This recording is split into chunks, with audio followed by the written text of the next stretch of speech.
তো দেখো, মালয়েশিয়াতে পড়াশোনার জন্য একটা সময় ছিল, অর্থাৎ বিগত এখন হচ্ছে 2025 সাল চলছে। গত 2 বছর আগে বা 1.5 বছর আগেও কিন্তু মালয়েশিয়াতে 3 লক্ষ কিংবা 3.5 লক্ষ বা 4 লক্ষ টাকায় হচ্ছে অল এভরিথিং, অর্থাৎ 1 বছরের টিউশন ফি, ইএমজিএস ফি এবং বিমানের টিকিট সহ কিন্তু যাওয়া সম্ভব ছিল। কিন্তু 2025 সালে বর্তমান সময়ে কিন্তু সিনারিওটা অনেক বেশি চেঞ্জ হয়ে গেছে। এখন অনেকেই জানতে চাবো যে ভাইয়া সিনারি কীভাবে চেঞ্জ হলো। এর প্রধান কারণ হলো টাকার যে ডলার রেটটা অনেক বেশি হচ্ছে কমে গেছে। বাংলাদেশের টাকার মানটা অনেক বেশি কমে গেছে। যেমন গত বছরে তোমার ডলার রেট ছিল 90 টাকা, 95 টাকা এরকম, এখন ডলার রেট হচ্ছে 125 টাকা। তো এবার তুমি নিজে ক্যালকুলেট করো যে কতগুলো টাকা হচ্ছে তোমার বেড়ে গেল। এবং দ্বিতীয়ত আসো, 2025 সালে কিন্তু মালয়েশিয়ান গভর্নমেন্ট কিন্তু তাদের এসএসটি ট্যাক্স হচ্ছে 6% অ্যাড করেছে স্টুডেন্টের উপর, ইন্টারন্যাশনাল স্টুডেন্টের উপর।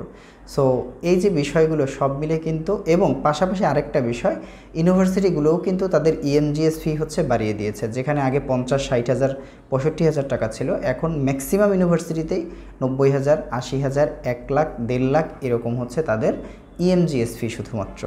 সো এই বিষয় হচ্ছে খরচগুলো হচ্ছে বেড়ে গেছে। এবার আসো, মালয়েশিয়াতে কী ধরনের বা কীরকম খরচের ভার্সিটি আছে। মালয়েশিয়াতে মূলত 4 ধরনের ভার্সিটি আছে।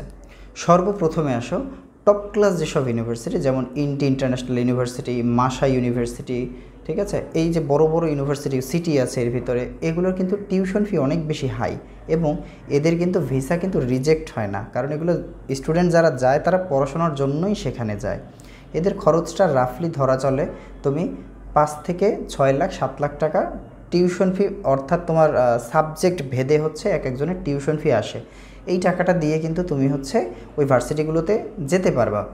এখন ওই ভার্সিটিগুলোতে তুমি যখন যাবা, পরবর্তীতে সেমিস্টারে তুমি অ্যাজ ইউজুয়াল তোমার টিউশন ফি দিয়ে তুমি কন্টিনিউ করবা।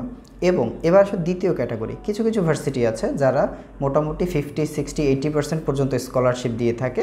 তো এই ভার্সিটিগুলোতে যাইতে তোমার অ্যাভারেজ হচ্ছে খরচ হতে পারে 3 লক্ষ থেকে 4 লক্ষ টাকা সব মিলিয়ে খরচ হতে পারে। এই হচ্ছে দ্বিতীয় ক্যাটাগরির। এবারে আসো তৃতীয় ক্যাটাগরির, যে ভার্সিটিগুলো মোটামুটি কম খরচের ভার্সিটি। যেমন হচ্ছে কিছু কিছু ভার্সিটি আছে, এটা কি বলে, যেমন লিঙ্কন ইউনিভার্সিটির খরচ মোটামুটি কম আছে, লিঙ্কন ইউনিভার্সিটি আছে, প্লাস আরও কিছু ইউনিভার্সিটি, এদের খরচ একেবারেই মোটামুটি কম।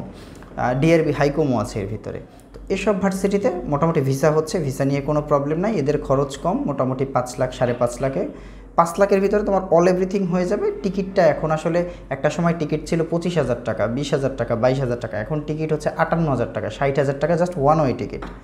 তো টিকিটের খরচটা বাদ দিয়ে মোটামুটি 5 লক্ষ টাকার আশেপাশে হচ্ছে তুমি তৃতীয় ক্যাটাগরির যে বিশ্ববিদ্যালয়গুলো আছে সেগুলোতে যেতে পারছো, এবং ভিসা নিয়েও আলহামদুলিল্লাহ কোনো প্রবলেম নেই।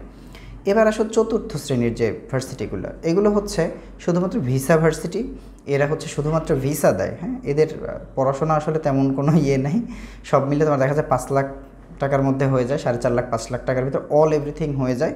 এবং কিন্তু ভিসা খুব রিস্কি, ভিসা হবে কি না এইটা হচ্ছে মেনলি বিষয়। এখন এটা মেনলি প্রবলেম ছিল না, বাট প্রবলেমটা হচ্ছে আমাদের যারা ওয়ার্ক ভিসা যেসব ভাইয়েরা যায়, এটা তাদের আসলে দোষ দেওয়ার কিছু নাই, এটা হয়ে গেছে এরকম। তো এই জন্য হচ্ছে ইমিগ্রেশনও বুঝে গেছে যে এই ভার্সিটিগুলোতে যারা যায় তারা আসলে পড়াশোনার জন্য যায় না, এই জন্য মূলত হচ্ছে এই প্রবলেমটা। তো তুমি প্রথম কিংবা যদি স্কলারশিপ পাও তাহলে তো ভালো, আর যদি হচ্ছে স্কলারশিপটা যদিও সীমিত, না হলে তুমি তৃতীয় ক্যাটাগরি কিংবা প্রথম ক্যাটাগরির যে কোনো বিশ্ববিদ্যালয়ে তুমি যেতে পারো।